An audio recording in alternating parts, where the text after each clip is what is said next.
Hey, what is up? I thought I'd do another quick garden update tour because I looked back at the May one and I realised how dead it seemed everywhere. Nothing was really alive or growing. So I thought I'd do another one to give you a little update to see how it's progressed. We've had a crazy heat wave here the last probably week or so. And it's 31 today and then 31 for the next few days, I think, too. But here the blueberries obviously starting to come out now, as you can see. I'm going to be doing, it's a little late, but I've got some rooting gel and I'm going to do some cuttings of these to make some more bushes. We've got another one over here. We've got the lobelia, we've got mint, rosemary on both sides. Here we've got an acer tree, some horse chestnuts that we've got from that big old tree up there. So we're going to try and grow some of those. Potatoes, more herbs, and then catnip and some other wildflowers over there I'll show you in a sec. Rudolph over there trying to keep out of the sun. And then inside we have tomatoes, some tomatoes from last year which we missed, radishes and some other seedlings up here. And then on this side, 1, 2, 3, 4, 5, 6 buckets of potatoes there. Again, lobelias and some other flowers. I forgot the name of that one. And we've got a Shropshire prune tree down here. So I need to find somewhere to plant that one. And then more tomatoes at the back. Over this way, the roses are starting to come out. Those ones, they blossomed up all yellow and have come down a bit. We've got some, I think, salvia here. And then I've got some chemicals in the pot tub, giving that a clear out. Then I'll go in that soon. And obviously the hammock is the best place to be in this weather. We had rhubarb for quite a long time. That's been going on I've been getting that for a few months now. That's always the first to come out. Raspberries, we haven't had any yet. See the rhubarbs, the new rhubarbs over here we put in, and then over winter we're going to split them and hopefully have a bigger bed. Yeah, the raspberries, last year in winter we cut them down to probably about 6 inches above the ground, so really low. Whereas a neighbour of mine, he gets loads and loads of raspberries, he said just leave them, and then in spring the very top like foot or two just snaps off, it gets dry, and then the raspberries don't have to spend all that time growing up to that height. So you get a lot more yield from them. But obviously we got them from here all the way up to just before that fig tree. And then we got some, I think it's courgettes in these ones, and cucumbers. So raspberries, fruit tree there, walnut, huge walnut tree up here. This one, I think it's a plum tree, but we never really get any fruit on it, and the pigeons just seem to love it for some reason. They just destroy it. Apple tree. The apples here are coming out quite nicely already. Still too early. But let me show you. Yeah, still a bit too early, but definitely getting there. And then red apples on this one.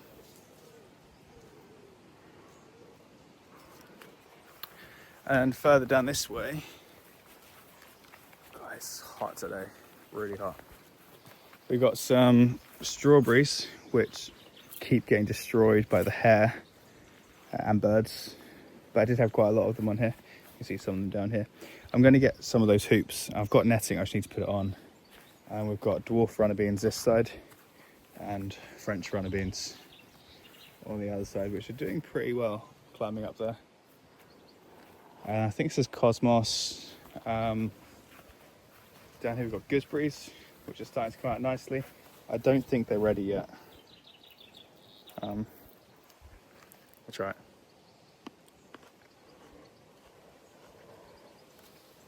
Better, but still not quite ready. A bit tart.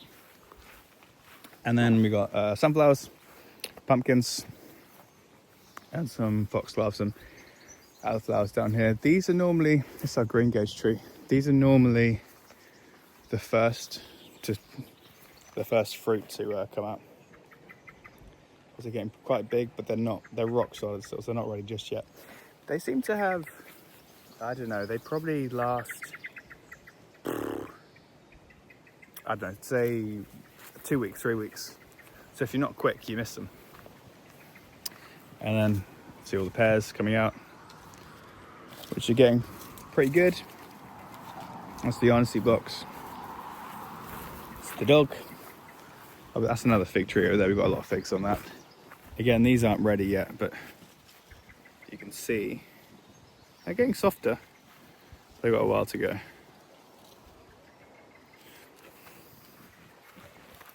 And then over this way, how are the pears and the apples doing? It's a bad time of day to do this. Yeah, so we've got some more pears in these ones. Up here. And then we've got loads more apples on here. The hornbeam hedge is coming up pretty nicely too. When we first put that in, it was only maybe knee height. So now they're getting pretty established. And same with that Christmas tree, that's getting pretty high. That's probably about 6 foot now. The plan is just to let this one grow, get it nice and big, and then light it up. Obviously for Christmas. And this one here are Katie's red apple trees. Still got a while to go. Again, I think the birds are taking these off. It's now done around there. This one's the Asian pear tree. For some reason, the wasps love this one. The wasps are always on it. They don't sting. They don't seem to be aggressive. They're just kind of drunk wasps. But you can see them coming out. This tree is normally the last one to go. And then I've got a net for this. I just haven't put it on yet. I'm a bit too late really, but this was covered in really nice red cherries. So this is a stellar cherry tree. But obviously the birds have eaten all of that. And then the last one is a Jubilee plum tree, which hasn't had any fruit on it this year. But I'm looking forward to that happening. That's a load of bushes and gardening waste that I need to burn. Just waiting for it to dry out a bit really. And then obviously I still haven't got round because it hasn't been cool enough to axe up the rest of those logs. I'd like to get a log splitter, either a petrol one or an electric one, but my wife Jess, she keeps pointing out, I just don't think I'd use it that much. I'm not sure if it's something you'd buy and then you'd use it once every however many years. And then we've got an acer tree that we put in over there, and then a new flower bed we put in here. We've got hops here growing up, one of the IBC tanks, which I still need to connect. I haven't done that yet. That's definitely a job I want to do for summer/autumn, is to connect the gutters and change them back around. Because at the moment this one goes out and it just shoots out onto the ground, and the other one just shoots out towards the bins. So I'm gonna probably connect it around the back and then drop it off into here. And then some more flowers and catnip, and I think it says hot lips too, salvia. Then, so what else have I seen? I showed you the rhubarb. So yeah, so we're spending a lot of time around at the moment, having barbecues and eating outside. I'd really like to get I don't know if you can match the pitch of that roof and bring it out, but like an oak frame eating area or something. Maybe get one of those big green eggs, or like some kind of bread oven. I think that'd be quite cool. And then these are, I forgot the name of them, really spiky bushes, horrible things. This one, I think there's one over there behind the hammock too. When it's not bird nesting season, I'm going to take those out just so it's got a bit more space for the fruit trees to grow, and so I can keep an eye on the weeding back there a bit better. Same with these two. These obviously run out to see the chickens, which you probably shouldn't be doing this weather. So yeah, I'm going to take out this one, maybe this little one, and that big one. And then the outbuilding here, where the door was blown from the flood damage, that's meant to be starting, I believe it's, I think it's like 2 weeks away, something like that. but that's the outbuilding that we'll probably put on Airbnb. And here it's quite exciting. This is going to be where the garage goes. So instead of having it as a 4-car garage, I'm going to change it to a 3-car garage. And then this bit is going to be the annex side of it. So it'll be down there having a door coming in, log store on the front. Probably this back corner have as a corner kitchen. Then dining room here, downstairs toilet. Then sort of TV, sofa, sort of big open plan building. And then staircase coming up with the bathroom and bedroom above it. It's pretty big. And then first bay garage, which I use as a gym, and then 2 cars basically. And these are all our lovely plants. So this has changed so much since the last video of me, which I'll show you in a sec. But yeah, it's big old space, and hopefully that will start, I don't know, I'm not sure. Hopefully this year we can get the groundworks in. But obviously, as you can imagine, there's a lot of cement. So the plan was to use a gravel driveway to spin out this way and obviously take down that tent. But yeah, should look really nice. And then I guess because this is quite close to here and that bit of grass is a bit pointless, maybe take out that flower bed, extend out the fences here, and maybe put a greenhouse, another greenhouse there, and then change the doors to this bit over here. So let's go straight down. Rudolph's bucking the chickens. So we've got dahlias or dahlias, can't remember how to pronounce them, here, which are coming on really nicely.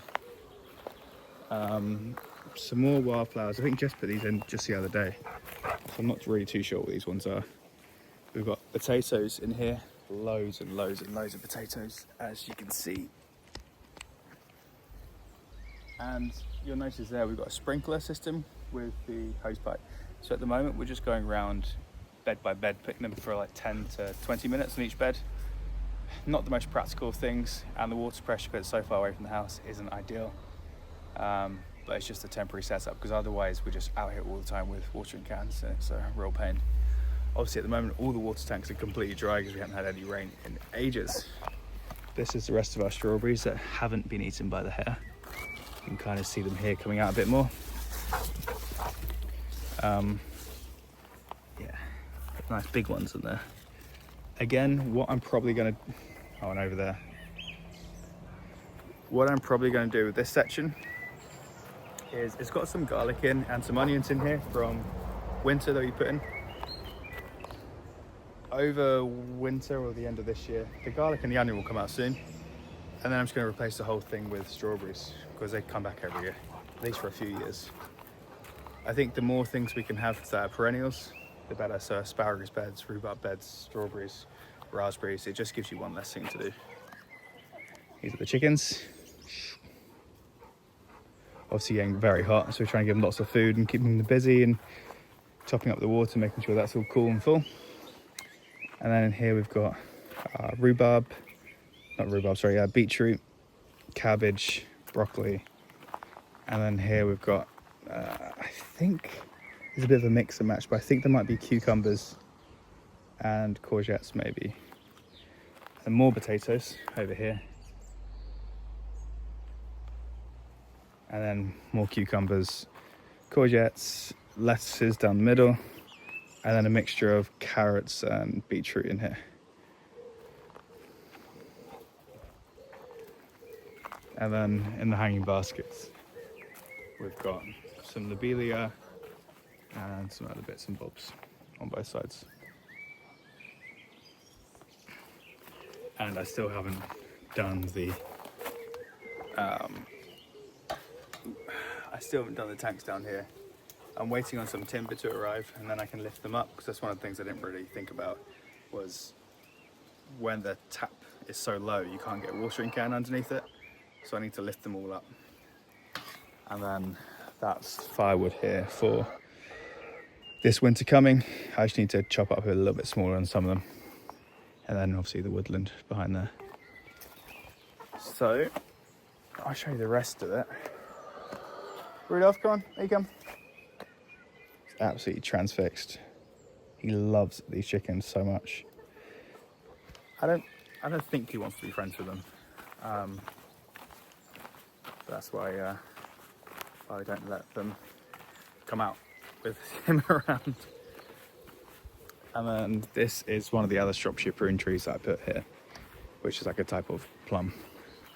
So I'm looking forward to getting that out. This I've chainsawed up recently to try and break it down a bit more. But yeah, so that used to be a huge copper beech tree. That's one of the biggest in this village. They took it down. And then in here, I'm just airing out the cobra because it's getting so hot in there. I think it's probably like 45 degrees. Now this is a fig tree. I don't know if I spoke to you about it before. It gets a lot of fruit on it. Obviously you can see it up there. But the problem with it is, come around here, that brickwork doesn't look so good. And I know it's not recent stuff, but it doesn't look good. And I'm not worried about the brick wall, but it's the house. I don't want any kind of subsidence issues with it. And I looked it up, and fig trees, the roots are one of the most invasive you can get. So as much as I don't really want to, we do have other fig trees, but I think I'm going to take that down in winter, or at least autumn. And following along the brickwork, I just put a flower bed in there and put some roses in there. Because we've got some nice, really nice roses this way. We've got yellow ones, pink ones, light pink ones, peachy colour ones. And they just smell amazing. Really, really nice. Just need to constantly deadhead them. Same with the ones out on the front. We'll have those all neatened up. And we've cut back the vines over here. We've got some hops around there too. Plan is, again, more spiky bushes. I'm going to take those out in autumn. And I really want to clear up this area. But I'm going to put some nice big hydrangeas. I think hydrangeas. I want some big colourful sort of bushes out there. Lavender's obviously out in full bloom, which looks great. I tried to plant a spare rose I found, but I think this is a wild rose, not the same as these ones. So I was going to take cuttings from these ones. I think they're David Austin ones. And take cuttings from these and then put them onto this one and the very far one on the veranda too. And then down here, this is by the gates. I need to clear up this area again. I don't know what to do with it because it's all hilly. I know I could put shady type of grass up here, but it's just going to be a nightmare to try and mow behind that. So I need to clear it out. I was thinking of either maybe wild garlic or some nice wild flowers, and same with over here too. I think I'm going to trim all this ivy out. That's just a tree stump, so I'll take that out. Trim all the ivy out, weed kill it, and then rotivate it afterwards and just try and keep on top of it. But yeah, I don't know what types. I was thinking it'd be really nice to have short wildflowers in here and tall ones, just to get a bit more colour. So when you come through like the main gates, you can just see all this nice colourful stuff. And maybe put some beehives in here. But then I don't want some delivery men to be scared off and not deliver stuff because there's bees, because they seem to be scared of everything around here. So yeah, I've got the all the rose garden and everything. It's all coming out nicely. And then obviously all the grass is completely dead because it hasn't rained in ages. Another thing I'd like to do at some point is, it would be such a nuisance and hard work, but there's a big section of brick wall down here. Currently got a load of ivy and holly and brambles, and it's just a nightmare. What I think might look nicer is if it was all ripped out and hornbeam was on there, because you could have it, or like a yew, and then you could have it really neat, and it would be nice to see the colour change in it over the years, like through autumn and stuff. And then here we've got some more lavender. Wisteria is growing back up after we cut it down. I think we'll probably do the rendering, because we decided to render it now and not pressure wash it, because I think it was like a type of high powered steam that took all the brickwork off, and then you'd have to repoint it with lime render. So we're going to have these, that's stone column, and this is a stone column, and the rest of it's brick. So it'd be red brick with stone columns up. And that's probably the best way of doing it. Same with doing all the weatherboarding and getting that fixed up on the fascia boards. But I think it'd be a lot cheaper to do it in render, and probably better to insulate the house. And it'd also probably be better to stop bugs and pests like mice or rats or bees getting into it as well. But the main reason is I think it was about £15,000 cheaper to do it render than to clean the brickwork and to do it, as well as less maintenance going forwards. So I might do that as well as replacing that window. So yeah, these are all the logs I've got to cut up, and then once I've used up the proper kiln dried wood we've got, I'll chop these up and put them into the back of the log store. And then obviously need to burn up all this bit, and this is where the bees are going to go. So I've taken out this hedge from last time I did a tour. I'm going to take it down properly out of the ground, take off this ivy, take off that ivy, rotivate it, weed kill it, and then put a picket fence from, I think, this one here straight across with a little gate. And then I was going to separate this bit so Rudolph doesn't bother the bees. I'm going to start with one flow hive, beehive to start with, and then after that, if I get on with it, extend it. So maybe have 2 or 3, and then I'll see out the section over there. I was thinking of putting some more, but they're good for the environment, and everyone really wants honey. The amount of times I get requested if people can buy honey is ridiculous, and you can ship it anywhere, which is great. As well as it being good for all the flowers and stuff. Yeah, nice these look. They smell so good as well. Really nice. So yeah, there you have it. Nothing to harvest really yet, apart from rhubarb, blueberries and some raspberries.